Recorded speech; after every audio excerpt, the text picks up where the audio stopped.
Danny Flexon here for Seconds Out. Delighted to be joined by Chris Eubank Jr. out in the States, of course, working hard. Just tell us exactly where you are right now and why.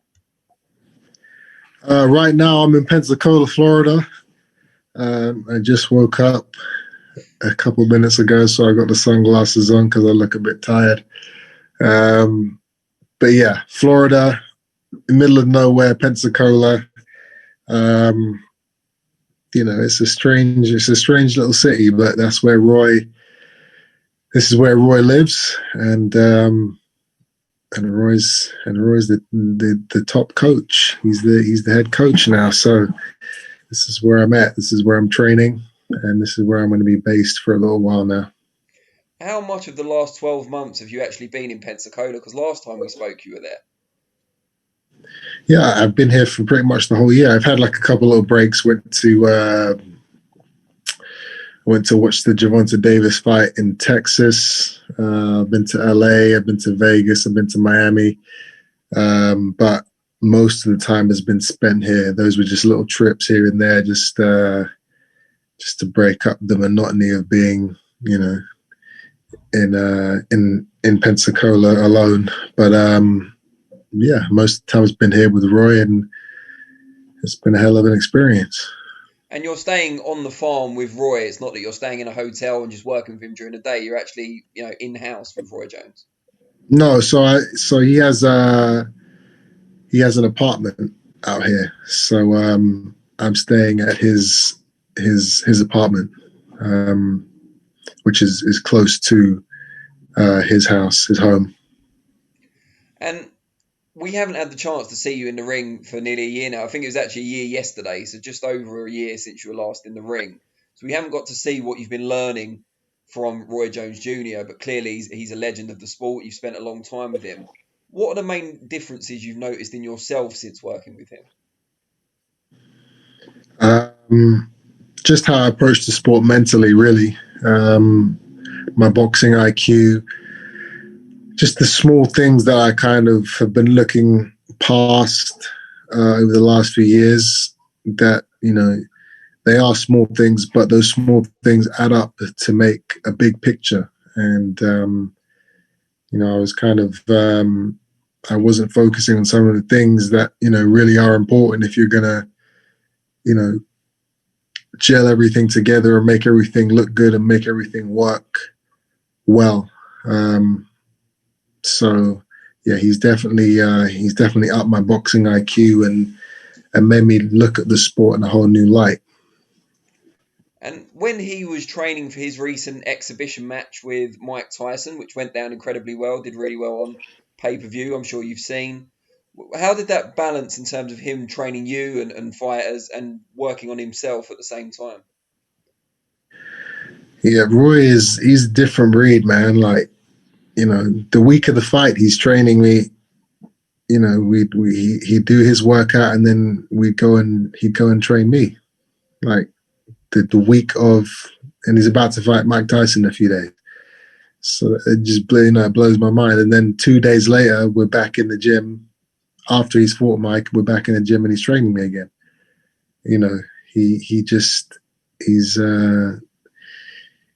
Like I said, he's a different breed. I don't know I wouldn't do anything like that. I wouldn't train other fighters before I fight Mike Tyson. I wouldn't train other fighters 2 days after I fought Mike Tyson. But that's just it's his passion, I guess. It's who he is. Boxing is his life. Day in, day out. That's what he just loves to do. He loves to be in the gym. And do you guys ever spar each other? I mean, I've been in the ring with him a couple of times, especially before the Mike Tyson fight, just emulating Mike and kind of getting him ready for that. But no, other than that, no, we're not in the ring sparring. He's my trainer, he's my coach, and I'm here to learn from him, not to fight with him. That must have been an interesting experience, though, because you're normally the guy bringing in the sparring partners to emulate your opponents. It must be a rare situation for you to be in where you're mimicking someone else. Yeah, especially Mike Tyson. I had my hands up. I was doing the back and Me forth, too, coming man. back and forth. I was wrestling with him. Tying him up because we thought Mike was going to be using his weight and his presence to kind of bully Roy in the fight a lot, which he kind of did. So yeah, we just worked on things which we thought Mike would be bringing to the table on the night, and yeah, it was fun. It was a hell of an experience, and I think the fight went pretty well. Considering the ages that those two men are, I was happy with the fight. I thought they did well. I thought they put on a good show. They fought. They fought. They had energy all up until the eighth round. And nobody got hurt, which was the main thing. That was the thing that a lot of people were worried about. Because of their age, could somebody get hurt? And thank God nobody did. What did you make of the whole event aside from the main event itself? So the musical performances, how they were weaved into the action, some of the undercard. Did you enjoy it as a fan? Yeah, I enjoyed most of it. Yeah, obviously the undercard with Nate Robinson and Jake Paul. That was a very different experience. As a professional fighter, you're not used to seeing guys like that fight. As a co-main event. But money talks. These are the money guys. They bring in the viewers. They bring in the pay-per-view buys. So I understand it, and I don't hate it. If they're bringing the numbers in, then it is what it is.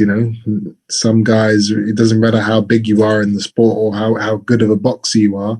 If you're not a draw, if you're not somebody that people are talking about on social media and excited to go and see, then you're not going to get put on these shows because people are in the sport to make money. The broadcasters, the promoters, they want the money guys. So yeah, and to be honest, the Badu Jack fight, that was just as one-sided to me. Yeah. That was just as people talk about, it wasn't fair because Jake Paul has been training for 3 years and this guy's he's a basketball player, but I don't know, the guy who's Badu Jack Badu Jack's a world champion. He's beating up some guy for 8-10 rounds and beating him up badly. So I think that was much more lopsided fight, to be honest. But yeah, in general, I thought that the show went well. Some of the performances were a little strange to me. You had this one guy, YG, the rapper, rapping about gang life, pretty much, which I was confused about. He's promoting a gang, the Bloods or whatever, and I'm thinking in the back of my mind while he's rapping about it. There's probably a lot of kids and a lot of people who aren't into that walk of life. And if you're going to make this type of thing, a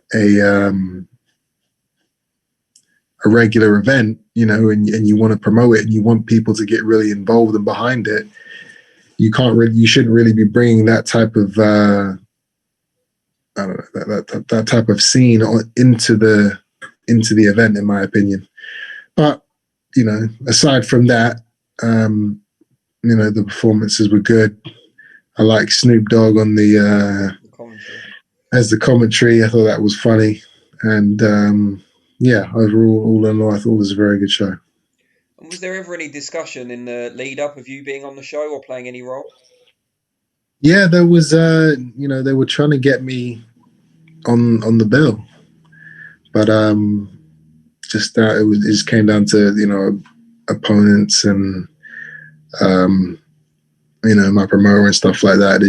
They couldn't find they couldn't find a way for it to work. But yeah, it would have been great to be on there, that's for sure. But it wasn't to be. Is that the main reason why we haven't seen you for so long in the ring, that it's been difficult to get opponents? It's because there's been a worldwide pandemic. Well, yeah, that too. but I mean, other people have still been out in that time, and I'm guessing you're maybe not as easy to match as some other people. Well, I mean, people have only really been, starting to come out over the last 2 months. And it's just, you can't get all the fighters out at the same time. There's only so many shows they can put on. So that's the real reason why is, I guess, the promotional company with at the moment, they have a lot of fighters. And so, and they can't put everybody on these shows all at once. So it's just, there's a list and, there's opponents, and I guess they match opponents as they match fighters as they can. And then when they get the matches up, then they put you on. But, yeah, I mean, there's been a lot of fights now. So, I should be getting the green light very, very soon. And have you been keeping an eye on the boxing scene as things have been unfolding? We've obviously got the Canelo Callum Smith fight next week. Have you taken note of that, and how do you see it going, if so? Of course, yeah. It's anytime Canelo fights, it's the world is watching. I will be watching.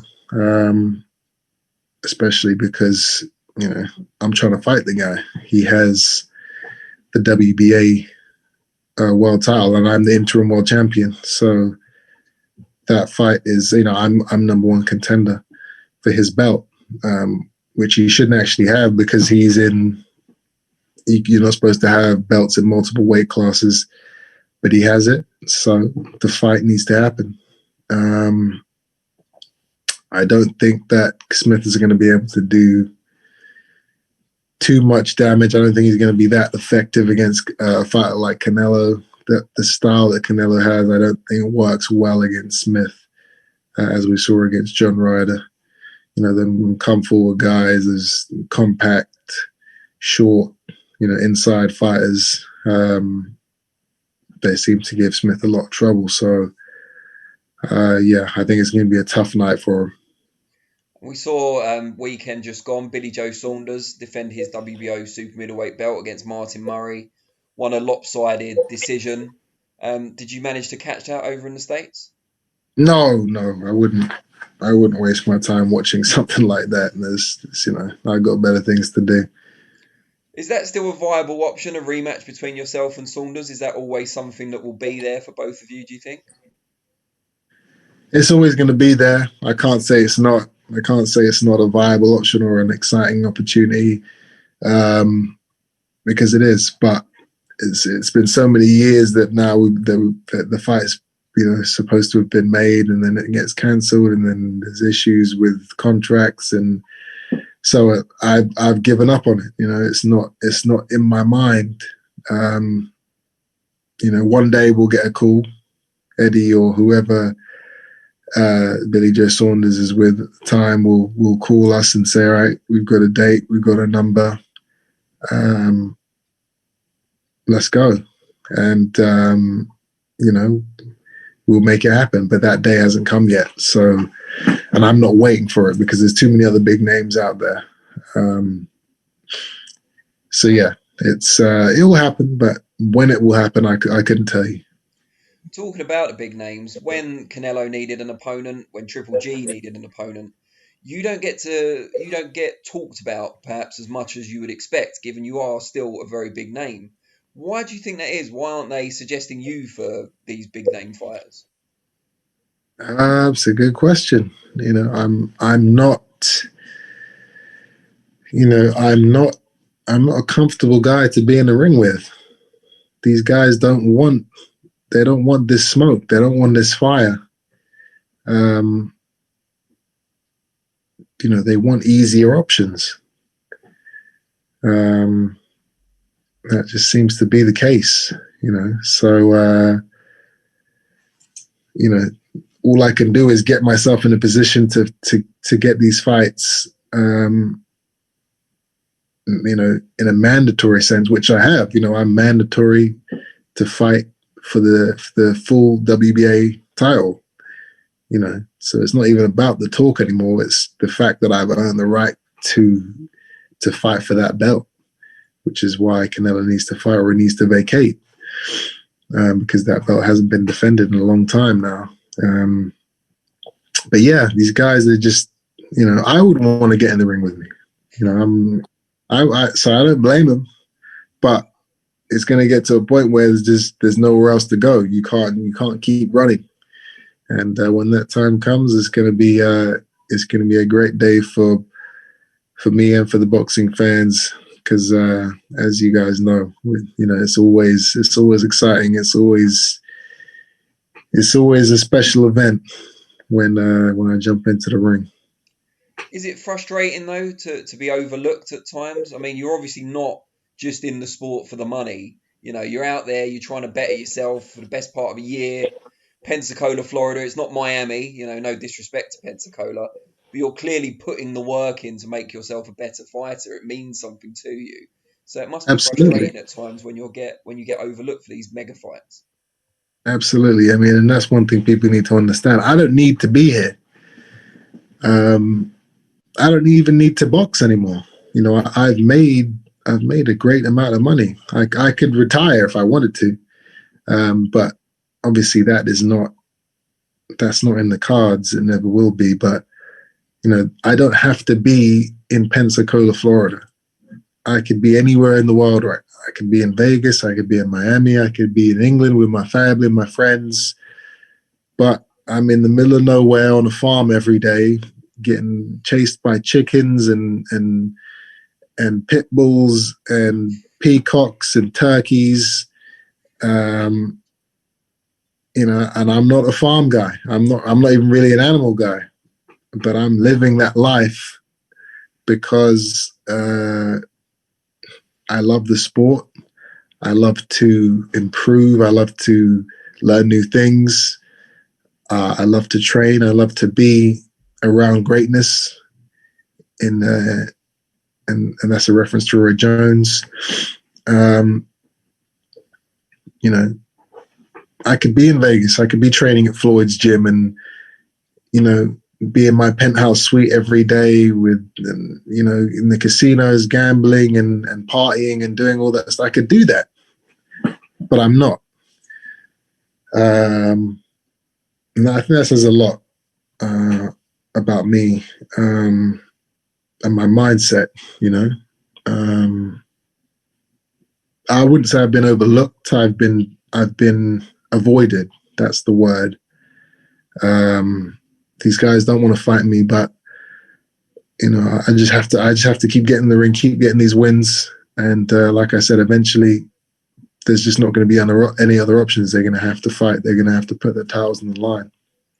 We've seen you in the past work with varying trainers over the years, but this one with Roy Jones, it seems to be a different type of relationship. What is it about Roy that's brought something out of you, or the bond that you guys share that's special, that's different? Well, I mean, aside from my father, I've never really shared a gym with anybody, or I've never really taken instruction from anybody that I've really that I've really 100% trusted. I trust my dad 100%. And one of the reasons I do is because, not only because he's my father, but because he's been there and he's done it. He has the T-shirt. He has the accolades. He has the world championships, the belts. All these other trainers, most of them, 99% of them, they don't even have a fight. So I'm not saying that you can't be a great trainer without being an accomplished fighter, because that's not true. Most of the greatest trainers aren't accomplished fighters. But I don't know, it's just a mental thing for me, like listening to somebody who hasn't actually done it.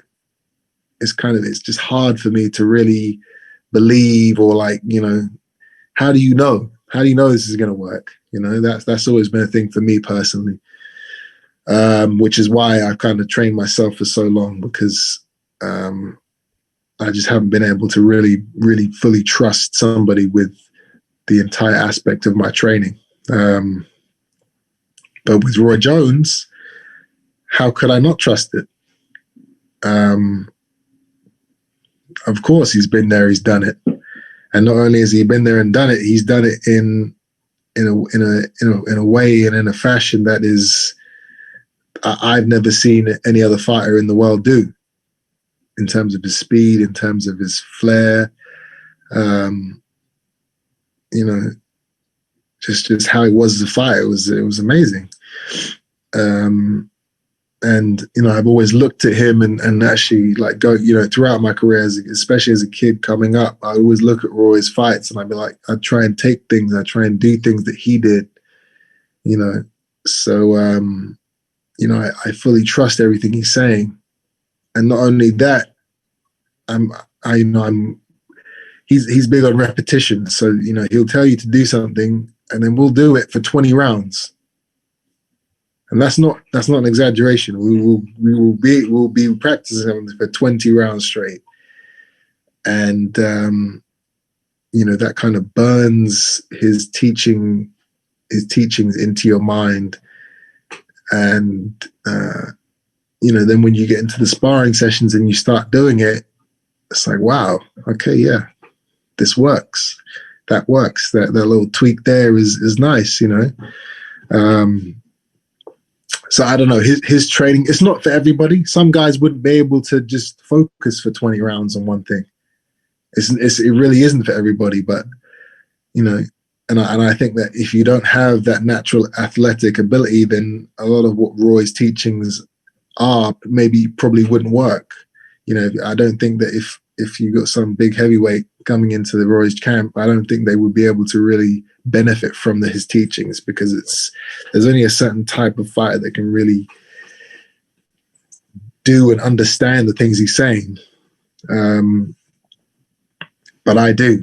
I fully understand. I fully get it. I can do the things he's saying. And, I'm putting them into practice and they're working. So, I'm just very excited to be able to get in the ring finally and just show everybody what I've been doing over the last year. And I'm excited to continue to be here and to continue to learn and to continue to implement what it is he is trying to get across to me. It's going to be a very exciting next few years. You've always been happy to travel and, in the hopes of bettering yourself and so on. But is there anything back home that you miss, or anyone that you miss particularly? Yeah, I mean, of course, it's family, friends, my old gym, my old teammates. Yeah, I miss them all. Miss my car, miss my house. Definitely miss the car, man. I was going to say, especially the car. Yeah. That's painful, man. Seeing that thing having to get my assistant drive it around once a week so it stays. Because with the supercars, you gotta make sure that they can't just sit around. You got to actually take them out, otherwise they just die on you. That's tough. That sucks. But I'm looking at the bigger picture, man. Boxing is about sacrifice. Boxing it's a very selfish, lonely sport. I'd love to be able to spend time with my family and my loved ones, my friends, and I'm sure they miss me. But the bigger picture is I have 3, 4, 5 years left. Sure. Not 3. I have 5, 6 years left of prime fighting. Family, friends, home comforts, birthdays, Christmases, all the stuff that I'm missing. They're going to be there for 50 years after I retire. So I got plenty of time to make up for that. Right now, the chickens, the dogs, the turkeys, The peacocks. the peacocks, the the pit bulls, they are my family. They are my friends. They are the only people that I know. I don't know anybody else out here in Pensacola, obviously, aside from Roy and the team. So this is my life now, and I'm happy. Just before I let you go, talking of family, your cousin Harlem recently scored a career best win on TV over here. I just wanted to ask if you'd been kind of keeping an eye on his progress and what you make of it. Absolutely. Harlem Eubank is Team Eubank, and he's been doing well, racking up the wins. Being active. Something I wish I could be doing right now, but obviously it's a lot easier to make fights when you're at that level. But yeah, he's got a lot of potential. I've actually told him he needs to come out here to Pensacola and train with Roy, because he has the perfect style. He's athletic. He's got great foot movement. I think he would learn so much being out here.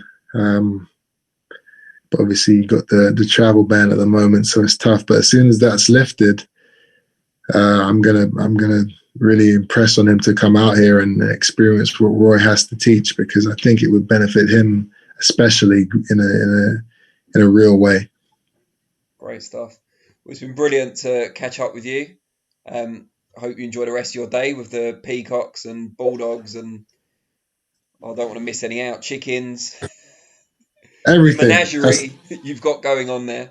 I saw a raccoon run across the gym 2 days ago, and they actually, yeah, a full blown raccoon. Yeah, this is crazy, because they're in and around the gym. I don't know how he does it. I don't know how he's lived that life for so long. But obviously, it's normal to him, but it's just still not normal to me. I'm not used to seeing animals like literally in the gym or just outside the front door of the gym, sleeping, chilling. I saw some ducks having sex the other day. It's just weird, man. But that's Roy. That's what he loves. He's a country guy. He's a farm boy. He loves that environment, and it's rubbing off on me. I'm not gonna lie. It's fun. It's different. It's definitely something to keep me occupied during this pandemic, because obviously for a long amount of time everything was shut down and you couldn't really do anything. So it was fun to have some type of entertainment. But yeah, like I said, the training out here is amazing, man. I'm so happy I'm here, and I should know within the next week or so